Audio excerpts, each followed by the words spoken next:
Hello दोस्तों, स्वागत है आपका हमारे YouTube चैनल फिजिक्स मंडी में।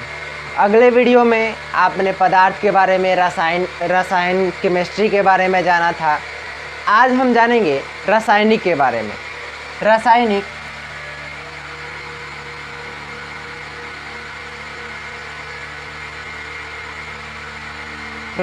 के बारे में उस दिन भी वीडियो में बताया गया था। आज बताया जाएगा कि जो रासायनिक को 3 भागों में बांटा गया है, तत्व, यौगिक और मिश्रण, तो इनके बारे में डीपली आज जानने का प्रयास किया जाएगा। जैसे में रासायनिक को हम लोगों ने 3 भागों में बांट दिया था, तत्व, दूसरा यौगिक और तीसरा मिश्रण।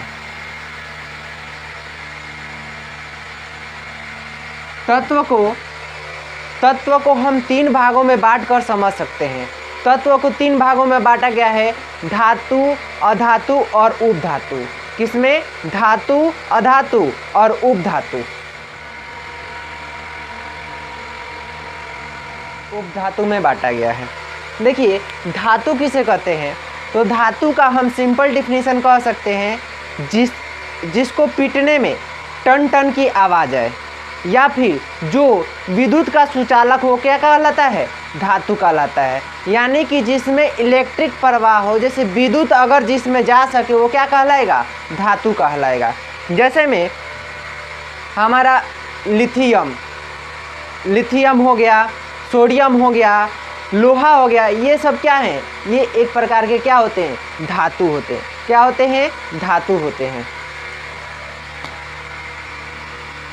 लिथियम हो गया, लोहा, सोडियम, ये सभी के सभी किसके अंतर्गत आते हैं? धातु के अंतर्गत आते हैं। अब देखिए, ये अधातु क्या होते हैं? तो अधातु वो होते हैं जिसको पीटने पे टन टन की आवाज़ ना आए, या फिर जिसको पीट कर चादर ना बनाया जा सके, वो क्या कहलाता है? अधातु कहलाता है। क्या कहलाता है? अधातु कहलाता है। जैसे में कोई लकड़ी है, लकड़ी में क्या हम विद्युत प्रवाह कर सकते हैं? क्या उसमें हम अगर तार जोड़ेंगे तो क्या उसमें बिजली जाएगी? नहीं जाएगी। तो एक प्रकार का क्या है? अधातु है। एक लकड़ी क्या हो गई? अधातु है। कैसी? इसके अंतर्गत आने वाले चीज आदि सभी वस्तुएं क्या हो जाएंगी? अधातु हो जाएंगी। और उपधातु किसे कहेंगे? इसमें क्या होता है? इसमें दोनों का गुण होता है, धातु तथा अधातु दोनों का गुण होता है, या फिर इसे हम सेमीकंडक्टर भी कहते हैं। जैसे में इसमें सिलिकॉन आ जाता है, SI, जो कि 14 नंबर पे आता है पीरियोडिक टेबल में। ये सिलिकॉन एक प्रकार का क्या है? उपधातु है। क्या है? उपधातु है।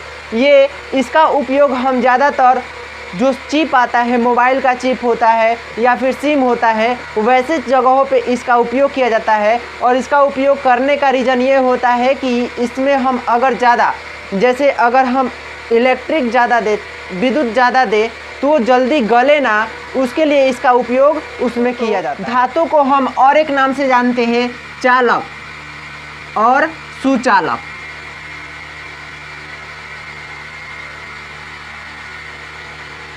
और अधातु को हम बोलते हैं कुचालक।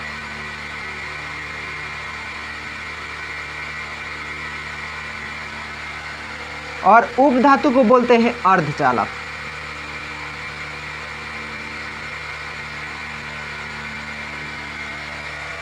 इसको अर्धचालक क्यों कहते हैं? इसको अर्धचालक कहने का रीज़न है क्योंकि इसमें क्या पूर्ण रूप से बिजली नहीं जा पाती है। और एक रीज़न है, देखिए, धातु को हम इलेक्ट्रिक बोलते हैं। जैसे हम धातु को किस में लाएंगे? इलेक्ट्रिक वाले चीज़ों में उपयोग करते हैं, जिसमें हमको बिजली की ज़्यादा आवश्यकता होती है, उसमें किसको यूज करते हैं? धातु को यूज करते हैं। और जिसमें हमको बिजली की कम आवश्यकता होती है, उसको किस में यूज करते हैं? अर्धचालक में यूज करते हैं। जैसे में हम लोग मोबाइल वगैरह में जो सिम यूज करते हैं, अभी हमने बताया कि मोबाइल जो होता है, मोबाइल में हम जो सिम के रूप में यूज करते हैं, या फिर हमारा जो चिप होता है, मेमोरी कार्ड, उसमें हम सिलिकॉन का उपयोग करते हैं। किसका उपयोग करते हैं? सिलिकॉन का उपयोग करते हैं, क्योंकि इसमें उतना बिजली की आवश्यकता नहीं होती है, इसीलिए इसका उपयोग किया जाता है। जानेंगे कि यौगिक क्या होता है।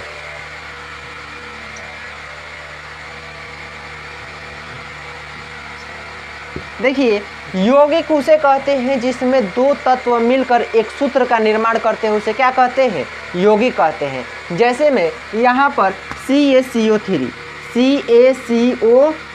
यह एक प्रकार का क्या है? यौगिक है। जैसे में H2O यहाँ पर हाइड्रोजन अलग है और ऑक्सीजन अलग है। ये दोनों अलग अलग तत्व मिलकर एक यौगिक का निर्माण करते हैं। क्या करते हैं? एक यौगिक का निर्माण करते हैं और एक सूत्र बनाते हैं, तो ये क्या कहलाएंगे? यौगिक कहलाएंगे। अगर किसी चीज़ का मिश्रण करें, अगर वो यौगिक जैसे में उसका सूत्र ना बने तो क्या कहलाएगा? यौगिक नहीं कहलाएगा, वो मिश्रण के अंतर्गत आ जाएगा। किसके अंतर्गत आ जाएगा? मिश्रण के अंतर्गत आ जाएगा। तो ये जो हमारा CaCO3 है, H2O है, CO2 है, CO2, ये सभी किसके अंतर्गत आ जाएंगे? तो यौगिक के अंतर्गत आ जाते हैं। अब देखिए, यौगिक जो होता है, यौगिक को हम लोग दो भागों में बांट सकते हैं, जैसे कार्बनिक और अकार्बनिक। किसमें? कार्बनिक और अकार्बनिक। कार्बनिक किसे कहते हैं? जिसमें अगर कार्बन है, वैसा यौगिक जिसमें कार्बन है वो क्या कहलाएगा? कार्बनिक यौगिक कहलाएगा। और जिसमें कार्बन नहीं है वो क्या कहलाएगा? अकार्बनिक यौगिक कहलाएगा। तो हम इसको समझ सकते हैं, जैसे में CO2, इसमें क्या है? कार्बन यहाँ पर मौजूद है, तो ये कैसा यौगिक है? तो कार्बनिक यौगिक है।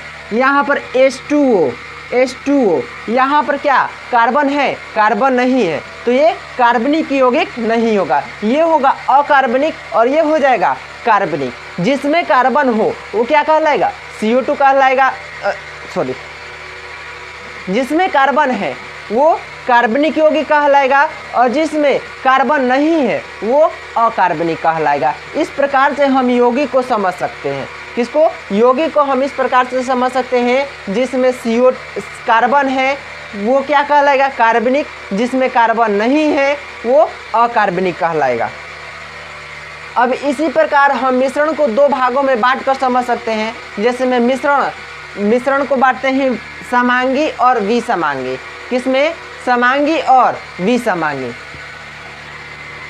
इसको दो भागों में बांटेंगे, समांगी और विसमांगी।